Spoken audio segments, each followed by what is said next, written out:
Halo semua, di video kali ini kita akan coba untuk menampilkan semua dokumen dari database-nya tampil di dalam list dari question-nya ini. Tanpa berlama-lama, kita langsung masuk saja ke dalam codingan. Di sini pertama-tama mungkin teman-teman jangan dulu npm dev untuk menjalankan aplikasinya. Selanjutnya kita coba atur di dalam home view, di view bagian home. Nah, di sini kita akan coba untuk mengambil endpoint untuk menampilkan semua question yang ada di database atau mengambil semua data dari question di database untuk menampilkannya di home view-nya ini. Kita langsung coba. Di sini kita import dulu fungsi dari custom fetch.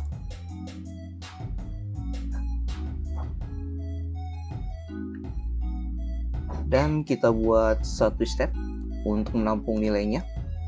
Kita buat saja namanya question. Ref, kita buat dia nilainya 0. Kemudian kita buat fungsi untuk menangkap semua nilainya dari endpoint tampil semua questionnya atau pertanyaannya. Sini kita sebut saja namanya all question sama dengan buat atau function.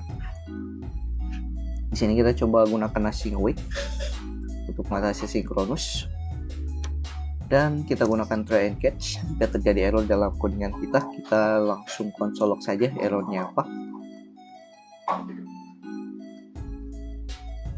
Di try-nya kita bisa buat penampung nilainya dulu, const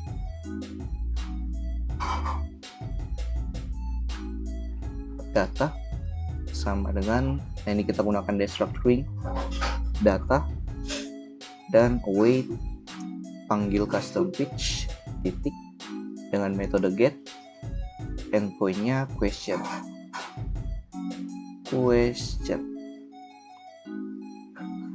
Sesuai dengan endpoint yang sudah kita buat di video-video sebelumnya di bagian backendnya. Dan kita bisa lakukan console log saja dulu untuk ngecek nilainya ada atau tidak.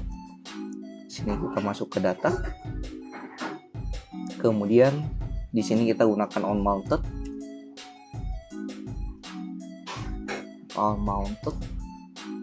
Nah, jangan lupa kita import juga di sini.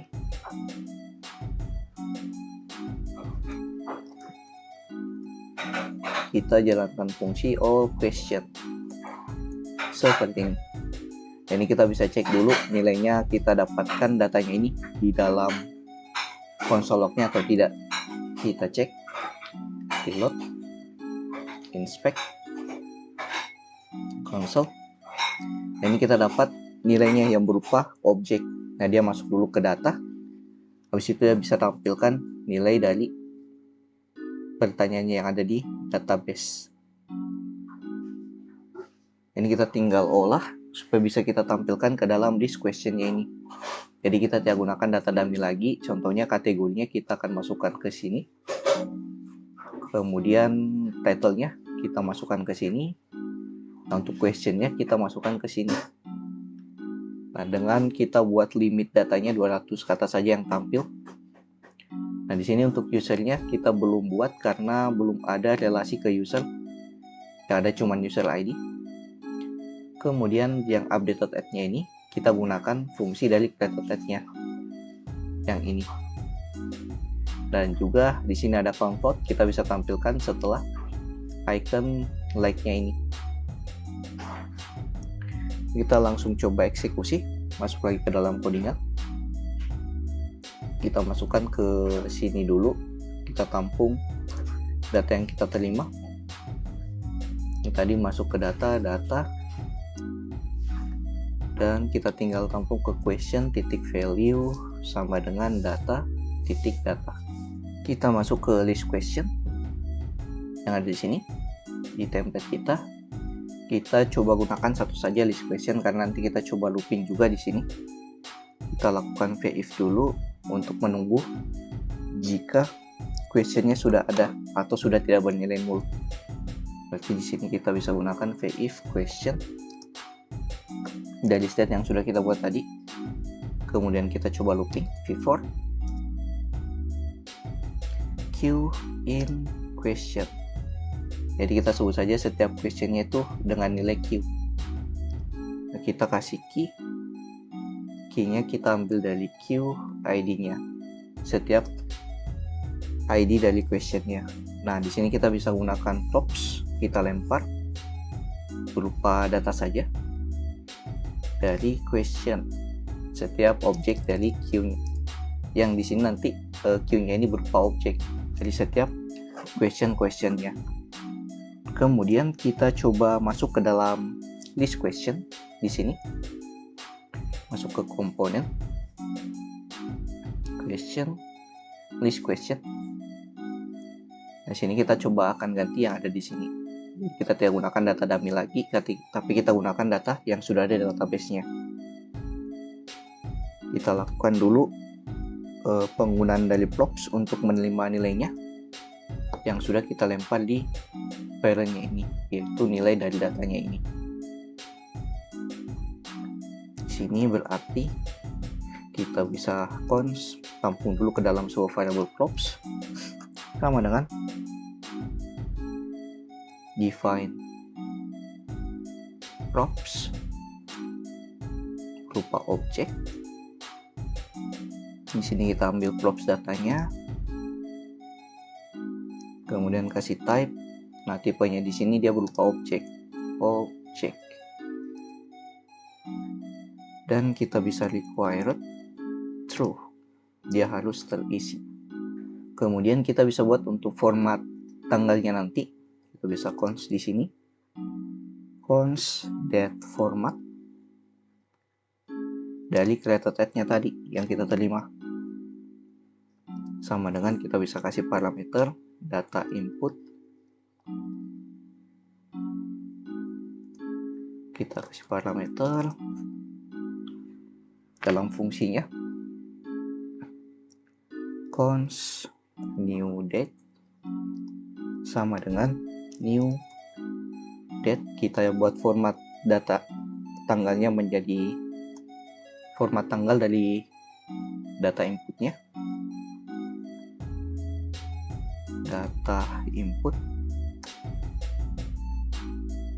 dan kita buat untuk fungsi date-nya to local string yang ini. Kita coba gunakan to local string saja. Sebenarnya banyak fungsi kalau kita ingin format, bisa to iso string dan lain-lainnya. Cuma di sini mungkin saya gunakan to local string saja untuk format tanggalnya. Return new date seperti ini. Nah, kita tinggal gunakan. Kita coba tampilkan dulu setiap datanya di bagian atas. Nah, untuk user nanti kita akan coba atur kalau kita sudah buat relasi di model usernya. Nah, di sini kita coba atur dulu, berarti di bagian footernya dulu ya kita atur. Nah, di sini itu untuk tombol thumbs ya, untuk tombol likes ya. Kita bisa isi dengan spam, panggil props, titik data, titik count vote. Itu jumlah vote-nya berapa. Nah, kemudian yang updated add-nya ini kita hapus. Kita ambil dari fungsi yang sudah kita buat tadi, yaitu date format. Nah, untuk data inputnya ambil dari mana? Berarti ambil dari props titik data titik created add, kayak gini. Selanjutnya untuk judul pertanyaan, nanti kita ambil dari props titik data titik title, judul dari pertanyaannya. Dan untuk bagian pertanyaannya kita bisa ambil dari props titik data titik question. Ini kita bisa batasi nilainya menggunakan substring. Kita cuma bisa tampilkan nilainya dari 0 sampai 200 karakter saja. Nah, terakhir tinggal kategorinya yang masuk ke label ini. Kita buat dia binding .2 props .data kategori. Kita save. Kita coba cek tampilannya. Ini dari judul, yaitu title dari judulnya, HP itu Laravel. Nah, ini untuk tanggal pembuatan filenya 3 April 2024 jam 2.07. Atau di sini dia format tanggalnya ya di sini. Jadi jam 10 pembuatan datanya. Nah, ini kategorinya JavaScript, count vote-nya, yaitu jumlah votingnya. Dan di sini juga ada untuk question-nya. Cuman question-nya di sini ada metode HTML-nya, yaitu elemen P. Kita bisa hilangkan, masuk lagi ke dalam codingan. Di sini kita bisa gunakan spam. Kalau tidak salah untuk menggunakan kalau dari HTML-nya kita gunakan v-html. Kita masukkan yang ada di sini ke v-html-nya. Kita push ke sini. Oke, kita coba testing. Oke, load. Nah, elemen HTML yang P tadi hilang, jadi cukup teksnya saja yang tampil. Dan kita sudah coba untuk tampil semua list beritanya. Nah, kemudian di sini kita coba hilangkan ya untuk inputan tambahnya. Harusnya dia tampil kalau kita sudah melakukan autentifikasi. Tapi kalau kita tidak autentifikasi, tambahnya ini akan hilang. Nah, ini saya sudah logout. Kita coba hilangkan tombol tambahnya. Berarti masuk ke home view.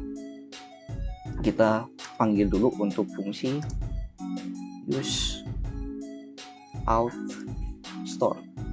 Kita daftarkan di store-nya const out store sama dengan use out store. Nah, di sini kita tinggal gunakan out store-nya dari ambil set yaitu current user. Berarti di tombol tambahnya ini kita masukkan. Kita gunakan if jika out store current user itu tidak null. Nah, dan juga di sini pada saat kita menambahkan datanya untuk dialognya, sebenarnya masih ada yang harus kita masukkan di form question, yaitu pada saat dia sudah meng-close questionnya, kita jalankan juga fungsi all questionnya lagi sebagai reload halamannya. Nah, ini kita lempar di form questionnya yaitu reload sama dengan jalankan all question, fungsi dari all questionnya di sini. Nah, kita masuk ke form question lagi, kita tambahkan sedikit timing di bagian sini, emit dalam kurung reload kayak gini. Dan mungkin terakhir yaitu bagian headernya. Sebenarnya saya belum masukkan untuk router-routernya di bagian layout header. Nah, ini saya belum atur untuk routernya dari setiap iconnya ya. Nah, ini mungkin saya akan atur di video yang akan datang. Sekalian kita coba atur juga untuk bagian detail dari pertanyaannya. Nah, kita coba testing dulu yang sudah kita edit tadi. Reload. Nah, ini tombol tambahnya hilang, tapi pada saat kita login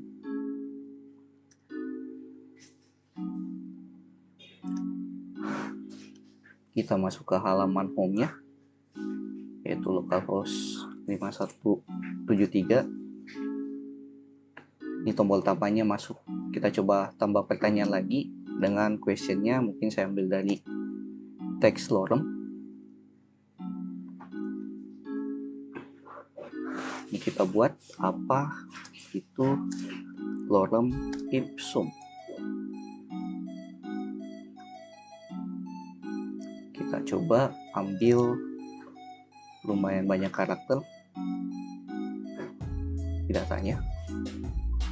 Kita masukkan ke inputan question dan kita coba ambil kategori berupa JavaScript dan kita coba submit.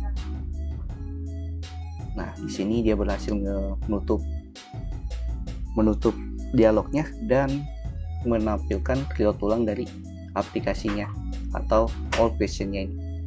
Dengan questionnya itu dia kasih batas dari substringnya, yaitu cuma 200 karakter yang tampil, dan di sini juga sudah sama dengan waktu pembuatan dari questionnya atau pertanyaannya. Oke, mungkin sekian video kita kali ini. Di video berikutnya kita akan coba untuk melakukan detail dari questionnya. Jadi see you next video, have a nice day and bye.